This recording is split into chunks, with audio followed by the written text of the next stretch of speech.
The Patriotic Alliance thumped the DA in the Western Cape, whereas the Freedom Front Plus made their mark with an enormous surge of support in Tshwane. This is the first round of by-election results for 2026. So the election season for 2026 in South Africa has officially kicked off, and it certainly started in one of the most entertaining ways possible, with 3 pivotal by-elections taking place across the country. While 2 wards were up for grabs in George in the Western Cape, there was another fierce contest taking place in the city of Tshwane. But before we get into it, could I please remind you to subscribe to the channel? It's completely free to do, and all you have to do is click on the subscribe button below the video. If you would like to enjoy some additional benefits, consider becoming a Power Club member. All you have to do is click on the join button below the video. Now let's get into it. So the first by-election we're going to cover happened in Ward 57 in Tshwane. Now, although the DA did manage to retain the ward seat, they'll be exceptionally worried because their support levels completely collapsed in this ward, whereas the Freedom Front Plus surged in support and almost took the ward off of them. So as we can see here, the DA were able to win with 1,629 votes, or 53.2%. The Freedom Front Plus came very close. They got 1,359 votes, or 44.38%.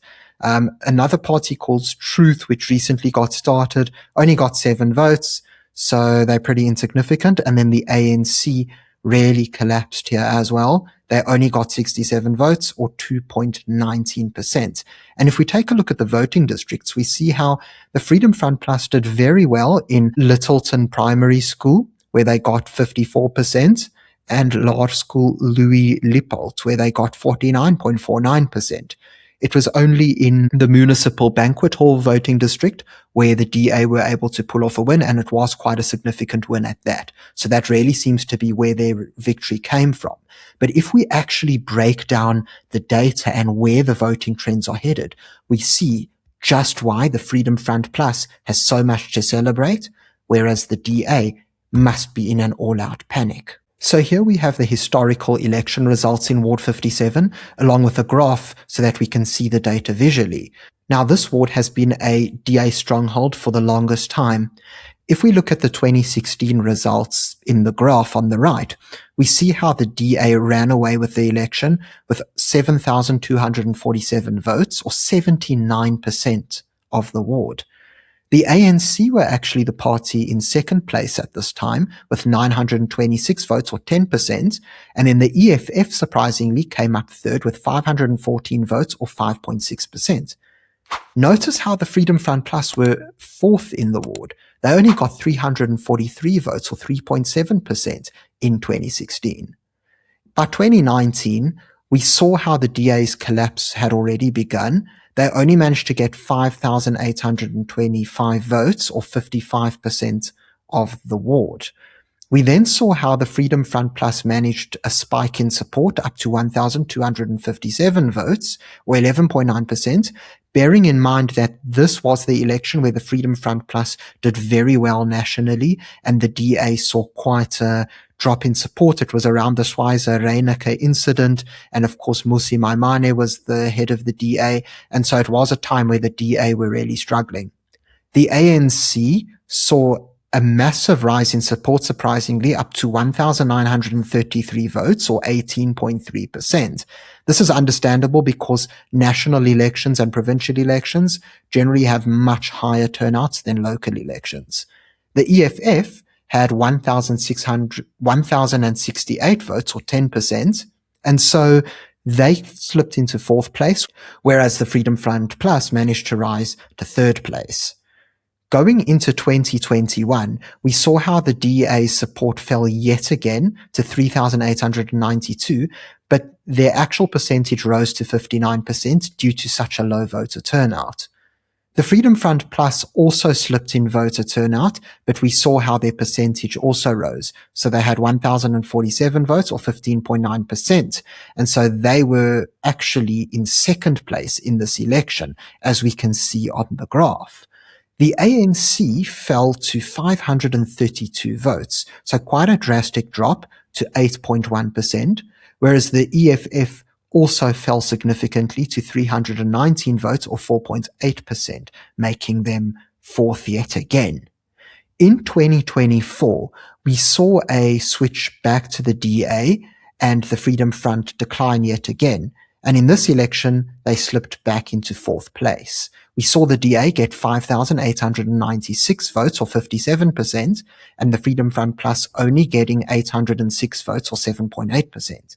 Meanwhile, the ANC recovered some support, going to 999 votes or 9.7%, and the EFF surprisingly overtook both the Freedom Front Plus and the ANC to come second, with 1,152 votes or 11.2%. And so we see how the Freedom Front Plus, the ANC, and the EFF seem to continually be changing places. But what's really notable about this by-election is how the Freedom Front Plus really seemed to take control. So they managed to rise all the way up to 1,359 votes, which is very impressive because not only is a by-election generally low turnout, but they were able to actually get their highest result ever in this ward. Meanwhile, the DA completely collapsed, as we can see from the dip in the graph. They went all the way down to 1,629 votes, or 53.2%. Now, of course, it does seem to have been a lower voter turnout overall, but the Freedom Front Plus were able to raise their support significantly despite this fact. The ANC completely collapsed, as we see, to just 67 votes or 2.19%. And so they've pretty much slipped into complete irrelevance here, whereas the EFF decided not to compete. And so overall, an enormous result for the Freedom Front Plus.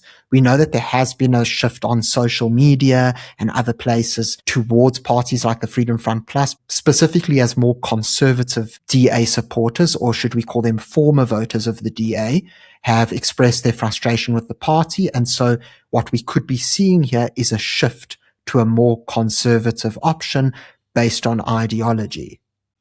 We now make our way to the Western Cape, specifically the city of George.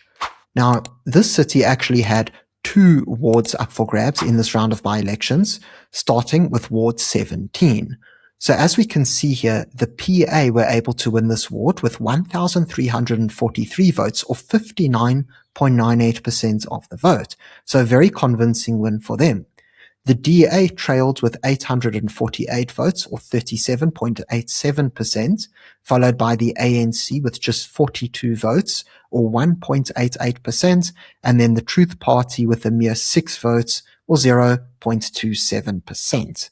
We see how the PA won big in Conville Primary School's voting district with 64.64% of the vote.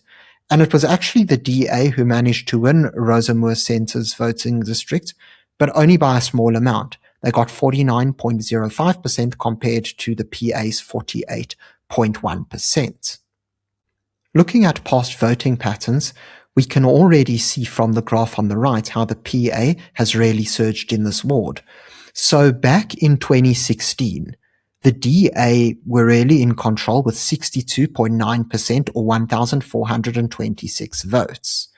They were followed by the ANC with just 351 votes or 15.5%. So absolute domination from the DA. The PA and Good both happened to not yet be contesting elections at this point. Moving on to 2019, and we saw how the Good Party entered the fray. They got 130 votes or 5.8%. The ANC declined by just 1 vote. They got 350 votes or 15.6%. And the DA managed to hold on, although their support did fall to 1,292 votes or 57.4%, which is concerning for them because, as we know, general elections are supposed to have a higher voter turnout than local elections. In 2021, something very remarkable happened. The Good Party really seemed to resonate with a lot of the colored population in this area. And so they actually surged into second place with 622 votes or 31.8%. The DA fell all the way down to 780 votes, or 39.9%. And so as we can see on the graph, they came very, very close to losing this ward. The ANC completely collapsed down to just 60 votes, or 3.1%. And this was the election where the PA started contesting in this ward, but they only got 25 votes, or 1.3%. In 2024, we saw an enormous shift whereby the PA really surged in support and seemed to beat down the Good Party quite notably. As we can see here, the DA were able to hold on to the ward in 2024 with 1,076 votes, or 47.5%, but we can already see on the graph how the PA were catching up. They got 839 votes, or 37.1%. The ANC remained very low, although they did recover slightly to 115 votes, or 5.1%. And then we saw how the Good completely collapsed, most likely due to how well the PA were doing. They only got 36, or 1.6%. So we can already see when we take a look at the graph how they really seem to be changing places. As the PA spiked, the Good Party collapsed. In the 2025 by-election, we saw the PA finally overtake the DA, as we discussed previously. It really seems, if we take a look at the data, that the PA are managing to take away voters from various pools, because we see how the ANC dropped in support in the by-election, Good decided not to participate, and the DA also dropped quite heavily, whereas the PA spiked. And it really seems, if we take a look at all of the results and the graph, that the PA is drawing voters both from the ANC and the DA, as well as those who went to the Good Party, previously from the DA as well. Our final by-election to cover happened in Ward 27, also in George, and this was quite a close battle. The PA emerged victorious with 1,081 votes, or 51.35%, followed closely by the DA with 1,018 votes at 48.36%. The ANC and the Truth Party were virtually non-existent, each only getting 3 votes, or 0.14%. And yet again, we see a little bit of a split in voting districts. We see how the DA were able to beat the PA in the Pakhalsdorp Kresh voting district with 54% to 45%, although this was the smaller district. In the much larger district of the VGK Church, we saw the PA defeat the DA by about 11 percentage points. So this has actually been a very eventful ward. And because of that, we actually need to track the progress of 5 political parties, each of whom played an important role. So before we get started, PBI is a small party made up of local residents who refer to themselves as concerned citizens. So it's very much a grassroots movement, and they did not participate in this latest by-election. We also saw that the Good Party did not perform either. So looking back at 2016, the DA were the winners in this ward with 55.8%, or 979 votes. They surprisingly were followed by the PBI, who were runners-up with 326 votes, or 18.6%, and the ANC came third with 212 votes, or 12.1%.